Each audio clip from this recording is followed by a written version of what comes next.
Assalamualaikum warahmatullahi wabarakatuh. Halo teman-teman, perkenalkan nama saya Paskadion Tsunami dari Prodi PGSD Universitas Jambi. Apa kabar semuanya hari ini? Semoga kita semua dalam keadaan sehat ya. Amin. Nah teman-teman, dalam video kali ini kita akan membahas tentang keterampilan TPACK dalam pembelajaran bahasa. Nah, sebelumnya ada yang tahu apa itu TPACK? Yuk, simak penjelasan berikut ini. Pengertian TPACK. TPACK merupakan kepanjangan dari Technological, Pedagogical, Content Knowledge. TPACK dapat diartikan sebagai bentuk pengetahuan yang merupakan sintesis dari tiga pengetahuan, yaitu pengetahuan teknologi, pengetahuan pedagogi, dan pengetahuan konten Khairi 2017.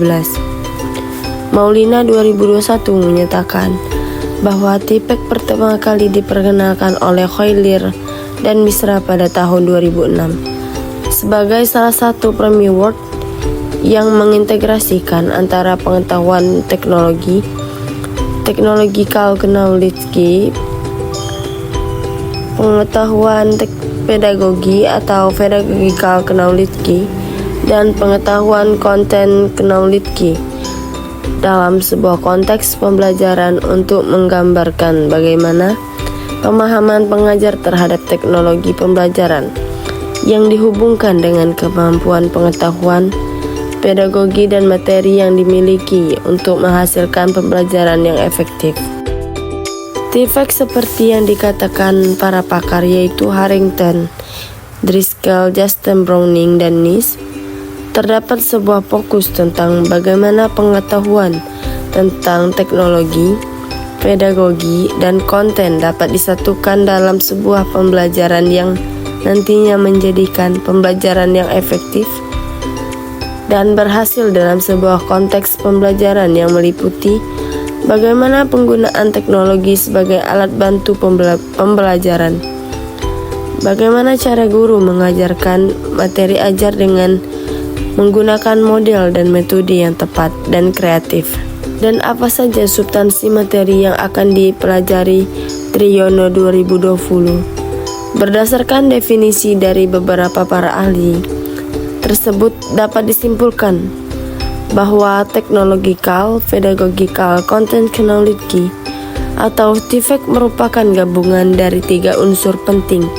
dalam pembelajaran, yaitu teknologi atau technological knowledge yang dapat digunakan untuk memudahkan dalam penyampaian materi ajar, pedagogi atau pedagogical knowledge yang memuat metode dan model pembelajaran yang akan diterapkan, dan konten atau content knowledge yang berisi materi pembelajaran, di mana ketiga unsur tersebut dapat disusun dalam sebuah rancangan pembelajaran atau RPP.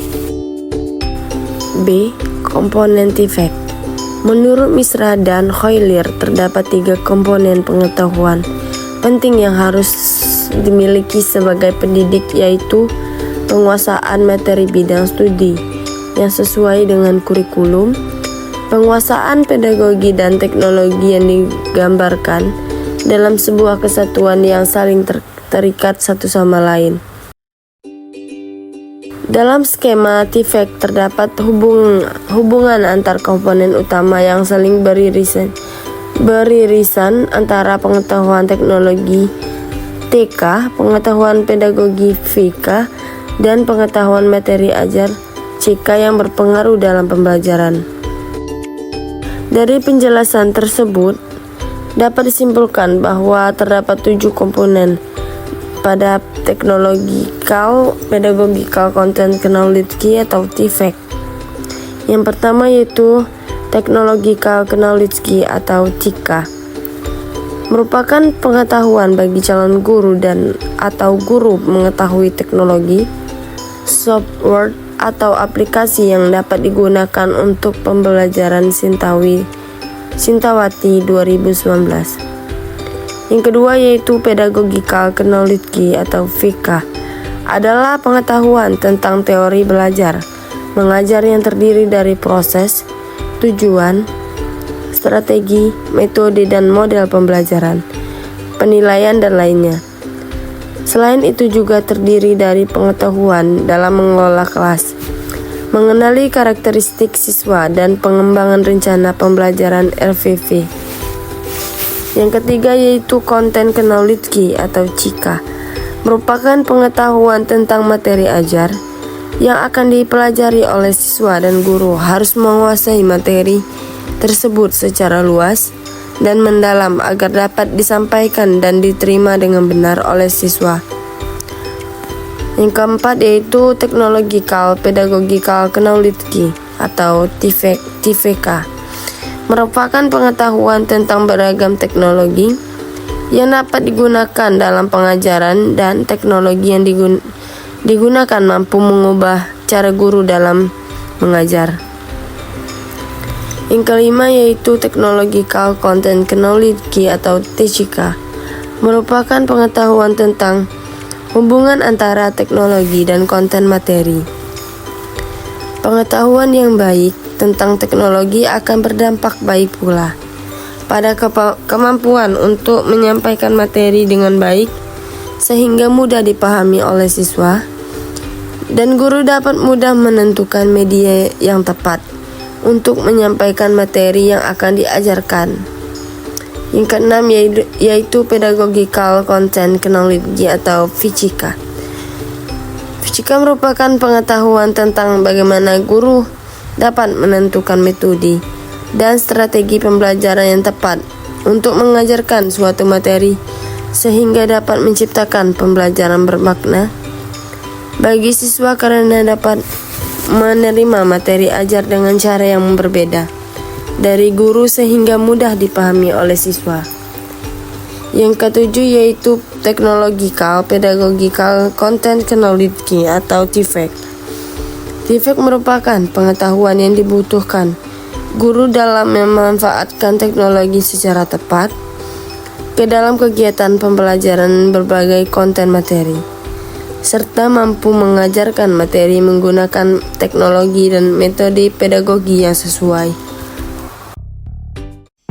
Nah, selanjutnya pembahasan yang kedua yaitu implementasi teknologi pedagogical content knowledge dalam pembelajaran bahasa.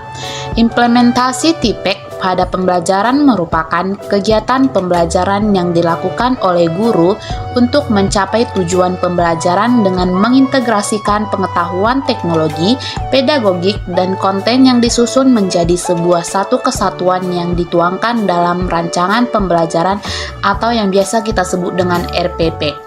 Implementasi atau penerapan TPEK pada pembelajaran diharapkan dapat memberikan solusi bagi guru untuk memecahkan masalah dalam pembelajaran dengan memanfaatkan teknologi digital ke dalam kegiatan belajar mengajar di ruang kelas yang dapat menciptakan pembelajaran yang lebih bermakna bagi siswa. Penerapan TPEK juga merupakan salah satu wujud berkembangnya kemampuan guru, khususnya dalam mengelola kelas dan mengikuti perkembangan teknologi yang semakin pesat. Nah, di sini saya akan menjelaskan contoh penerapan TPEK yang dapat dilaksanakan pada pembelajaran.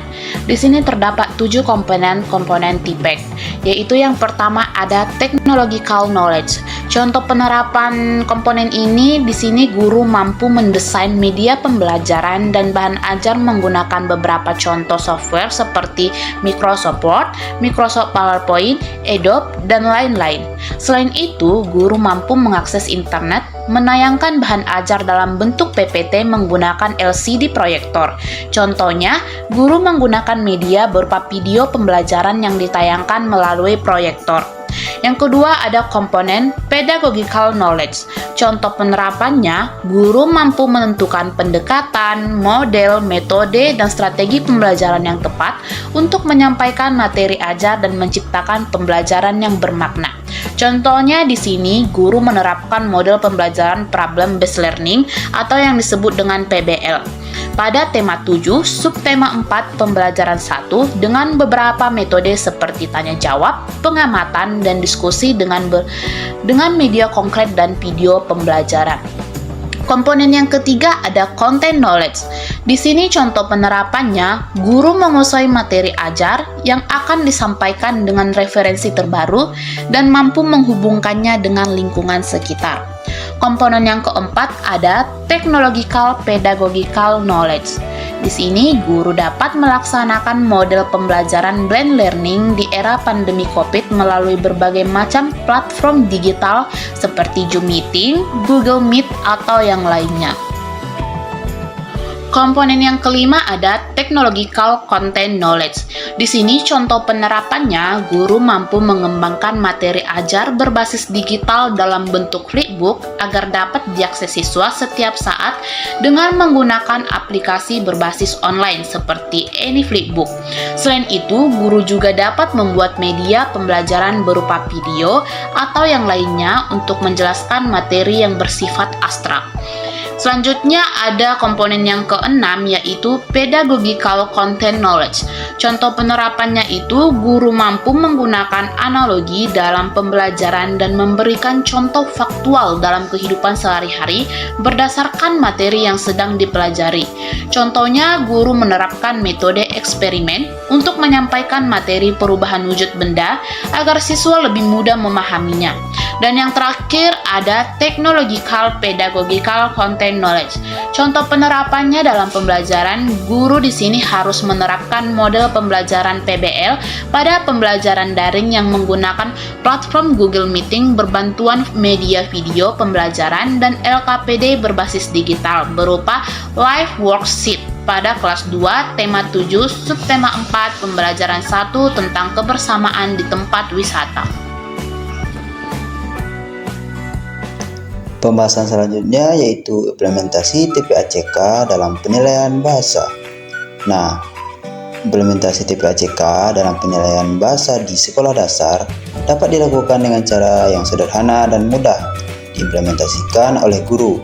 Nah, berikut ini adalah beberapa langkah dan contoh praktis yang dapat diterapkan untuk memadukan teknologi, pedagogi, dan konten dalam penilaian bahasa. Langkah yang pertama yaitu kita harus mengidentifikasi komponen TPACK untuk sekolah dasar. Dalam komponen technological knowledge, pilih teknologi yang ramah anak dan mudah digunakan, seperti aplikasi pembelajaran berbasis game, alat penilaian online sederhana, dan perangkat digital seperti tablet atau komputer. Dalam komponen pedagogical knowledge, terapkan metode pengajaran yang sesuai untuk anak-anak SD, seperti pembelajaran berbasis bermain, penggunaan media visual, dan penilaian formatif yang menyenangkan. Dalam komponen content knowledge, fokus pada materi bahasa yang sesuai dengan kurikulum SD, seperti kosakata dasar, kalimat sederhana, keterampilan membaca dasar, dan menulis cerita pendek. Langkah yang kedua yaitu perencanaan penilaian dengan teknologi yang mudah. Nah, pemilihan alat teknologi, gunakan alat yang sudah dikenal dan mudah diakses, seperti Google Forms, Kahoot, atau Quizlet. Pastikan alat tersebut tidak memerlukan instalasi rumit atau login yang kompleks. Kemudian desain penilaian interaktif. Buat penilaian yang menggabungkan elemen visual dan audio untuk menarik minat siswa. Contohnya, gunakan gambar, audio, dan video pendek untuk menambah daya tarik penilaian. Langkah yang ketiga yaitu pelaksanaan penilaian berbasis TPACK. Instruksi yang jelas dan sederhana. Berikan instruksi yang mudah dipahami oleh siswa. Gunakan bahasa sederhana dan panduan langkah demi langkah untuk membantu siswa memahami cara menggunakan teknologi. Latihan penggunaan teknologi. Sebelum penilaian utama, lakukan sesi latihan singkat di mana siswa dapat mencoba alat teknologi yang akan digunakan. Ini membantu mereka merasa lebih nyaman dan siap. Langkah yang keempat yaitu analisis dan umpan balik. Pengumpulan data otomatis. Gunakan teknologi yang mengumpulkan dan menganalisis hasil penilaian secara otomatis. Misalnya, Google Forms dapat menghasilkan data dalam bentuk grafik yang mudah dianalisis. Umpan balik yang konstruktif. Berikan umpan balik langsung dan positif melalui teknologi. Misalnya, gunakan fitur komentar di Google Docs atau kirim pesan audio singkat melalui aplikasi pesan. Langkah yang kelima yaitu evaluasi dan refleksi. Evaluasi penggunaan teknologi. Setelah penilaian, evaluasi efektivitas teknologi yang akan digunakan. Apakah siswa merasa terbantu dan lebih terlibat? Apakah ada kendala teknis yang perlu diperbaiki? Penyesuaian metode. Gunakan umpan balik dari siswa dan refleksi pribadi untuk menyesuaikan metode penilaian di masa mendatang. Berikut ada beberapa contoh dalam mengimplementasikan TPACK dalam penilaian bahasa di sekolah dasar. Yang pertama yaitu ada tes mendengarkan sederhana dengan audio. Alat yang perlu digunakan di sini yaitu Vocaro atau aplikasi perekam suara sederhana. Caranya, guru merekam cerita pendek atau instruksi lisan, kemudian membagikan tautan kepada siswa. Siswa lalu mendengarkan dan menjawab pertanyaan yang terkait. Yang kedua yaitu penilaian kosakata dengan Kahoot. Alat yang digunakan yaitu aplikasi Kahoot. Caranya, guru membuat kuis interaktif tentang kosakata yang telah dipelajari. Siswa bermain kuis secara individu atau dalam kelompok, sambil mengumpulkan poin. Yang ketiga yaitu latihan membaca dengan Google Forms. Alat yang digunakan yaitu aplikasi Google Forms. Caranya, guru membuat tes membaca sederhana di Google Forms dengan pertanyaan pilihan ganda. Kemudian, siswa membaca teks pendek dan menjawab pertanyaan yang terkait. Yang keempat, ada penilaian menulis dengan Google Docs. Alat yang digunakan yaitu aplikasi Google Docs. Caranya, siswa menulis cerita pendek atau deskripsi sederhana di Google Docs. Kemudian, guru memberikan komentar dan umpan balik langsung pada dokumen tersebut. Nah, dari langkah-langkah tersebut, implementasi TPACK ini dalam penilaian bahasa di SD dapat dilakukan dengan cara yang sederhana dan mudah dengan memilih alat teknologi yang tepat, memberikan instruksi yang jelas, dan memastikan siswa merasa nyaman dengan teknologi yang digunakan. Dengan pendekatan ini, penilaian bahasa dapat menjadi lebih interaktif, menarik, dan efektif dalam mendukung proses belajar siswa. Nah, teman-teman, itulah tadi beberapa penjelasan mengenai keterampilan TPACK dalam pembelajaran bahasa. Semoga dari video tersebut dapat memberikan kita pemahaman tentang keterampilan TPACK dalam pembelajaran bahasa. Sampai jumpa di video selanjutnya. Wassalamualaikum warahmatullahi wabarakatuh.